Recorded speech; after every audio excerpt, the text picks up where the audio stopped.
How's it going, everybody? Welcome to OP Entertainment. I'm Omar Darwish. And I'm Pratik Cherian. And this is our review of Joker, Folie, Deux. I'm just going to call it Joker 2. Joker 2. Joker 2. We're going to go spoiler-free on this, so if you're worried about spoilers, we're not going to do that for you. Pratik, what did you think about this movie? You know, I was pleasantly surprised. Okay, good. Yeah. Me too. We both hated the first one. We should start off by saying that. Hate's a strong word, but yeah. Oh, you didn't? No, I didn't like it. But no, I thought that this one... There's moments in it that really sing. I do think they sing. Okay, all right. There's moments that really stand out. I do have a tiny, like, I don't know. I do think there's a little bit of unevenness through it. There's moments in this film where it almost feels like they're sleepwalking through it, or where I'm just like, I don't know why exactly you decided the whole film or like just the cast or. The whole film. Okay. There's certain moments where I'm just like, I don't even really know why you're doing this. I don't know if you know why you're doing this. But overall, I enjoyed it more than I did. I mean, you kind of get that sense of like that's kind of the meeting that when Warner Brothers called Todd Phillips for the second one, like, why are we doing this? Oh, it made $1 billion. That's why. Yeah, so about a third of the way in, I'm just like, all right, so this just made money. Okay. Got it. This movie has something working for it that no other movie does have, and that's the fact that we reviewed Megalopolis right before this. So. I don't like there needs to be, can we put an asterisk over this review? Like there needs to be an asterisk over this review. That being said, like 15 minutes into the movie, I'm like, this is really good. And then I'm like, no, it's because it actually has like structure. And anyway, it felt like a coherent plot. And towards the end, there's some things that feel kind of incoherent, but this isn't a Megalopolis comparison and contrast, but I really enjoyed it compared to the first one. I would say that the first one to me is a bad movie. This is a good movie. I wouldn't say this is a great movie. Yeah, no, that's fair. Someone who really doesn't like musicals, the music stuff didn't bother me. I thought it worked. It wasn't like... So there's a lot of music in this. Would you say this is a musical? For people out there, they're like, I'm not going to see this if there's a musical. Or I wouldn't necessarily call it a musical. It doesn't feel like a musical feels.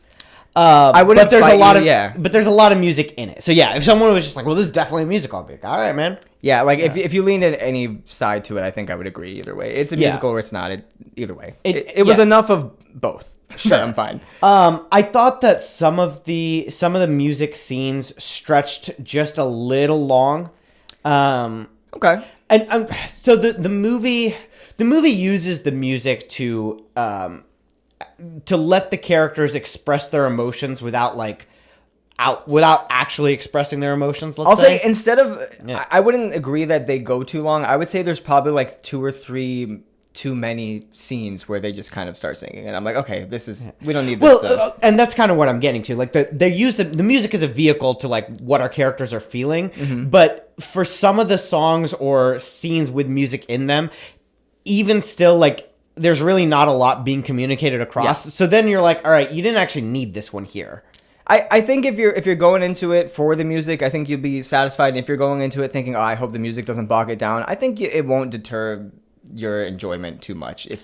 That's kind of what I'll say about that. But music aside, I think this movie, much better than the first one, I liked how it portrayed what it was trying, or its message about mental health and how people will take advantage of other people's mental health and kind of use them as martyrs and stuff. And without going into spoilers, I mean, you can kind of extrapolate. You've seen the trailers. I think it's funny because I agree with you, but I also, because like I feel like the first movie had this really strong, like you knew what the first movie wanted to do, it just didn't do it very well. In this one, you're right in that there's more of a message and it comes through, but I don't feel like Todd Phillips and Joaquin Phoenix like have as strong of a grasp of what they're trying to say. I think much more so this time around, especially because like I think after the first Joker, everyone was kind of extrapolating their own like thoughts out of it, and like stuff that wasn't really even there, they were kind of saying was there. And I think this movie kind of holds a mirror to those people, especially the people that are kind of like holding Joaquin Phoenix's Joker up as like this figure and this symbol that like, no, I think Todd Phillips is even showing like, you guys are kind of getting it wrong. Like there's people in this movie there's multiple people in this movie taking Joker for not what he is, right? Yeah. No, and I think that really sung to me, no pun intended.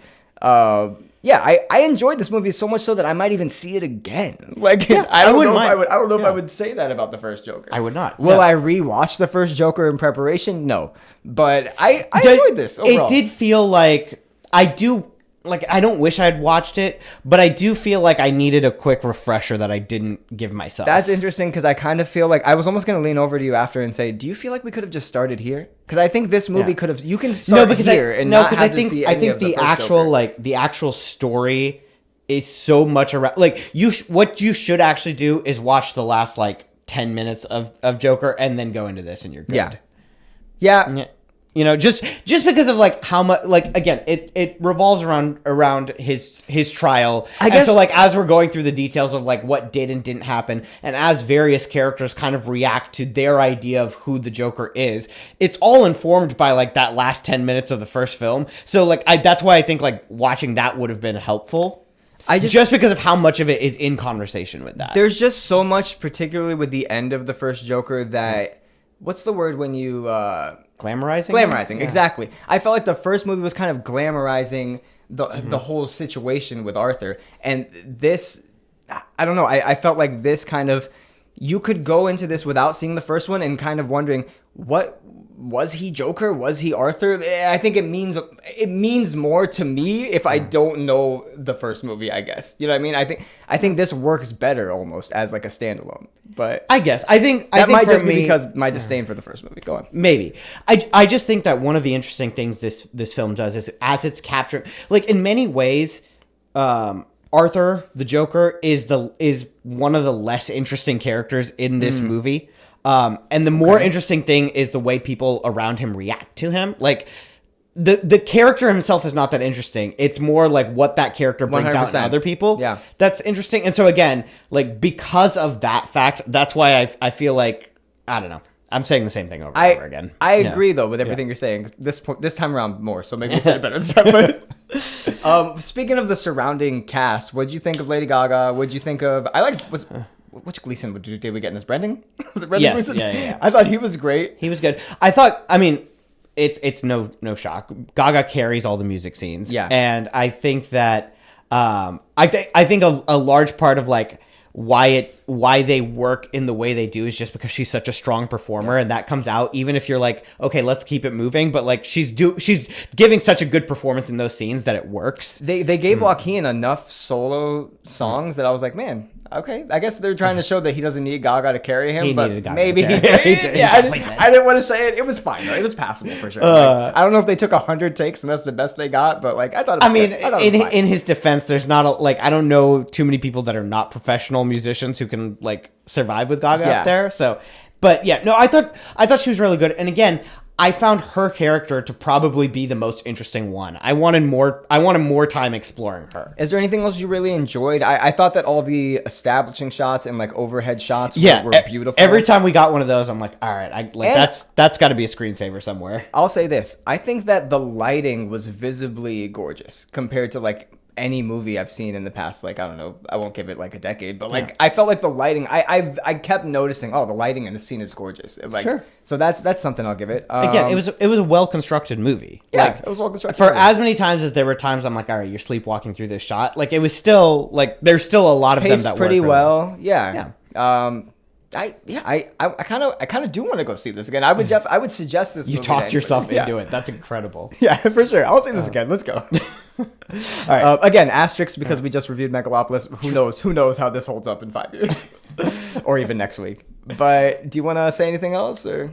No, I don't think so. Okay. You ready to score it? Yeah, there's not much I can say without spoiling. So yeah. Yeah, exactly. Well, let's say this. I think not just for the ending, but I think every scene or most of the scenes I liked the outcome or consequences of versus the first movie. Sure. So that also helps this movie a lot. But yeah, go ahead. This one is much less on the nose. Yes. All right, I'll score it. I'm gonna give it a 7.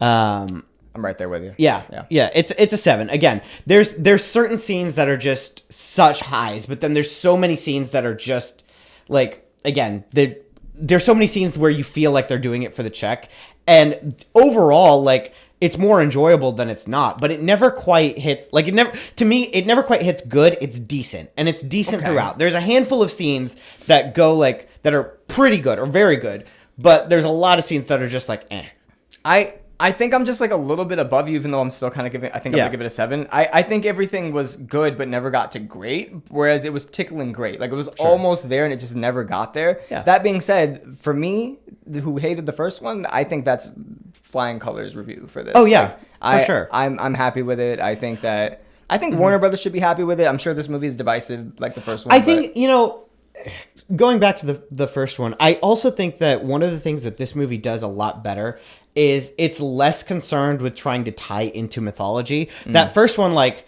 we're teasing Bruce Wayne, and we're teasing, like, and I forgot about that. Yeah, right, like, and we're like tying into the myth, and like this, there's one character in particular that I don't know, like, sure, yeah, but overall, I feel like I like that. I thought that was fine though. I thought I thought that was fine, except the reaction, the people in our theater reacting to it were just like, all right, calm down. Yeah, I don't know about our audience, but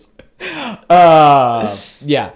But overall, I think the fact that it had a little bit more freedom to just do instead of worrying about like selling the movie, I guess. Yeah. I don't know. Anyway. Yeah, sevens across the board from us. Yeah, 7s. I struggle to say a good time at the theaters, but go check it out if you're interested. Yeah, it's a good palate cleanser at least. For sure. All right, you want to take us out? Yeah, we'll see you guys. I think we'll see you next week or in another 2 weeks. We got something coming. There's stuff coming out. We'll see you guys.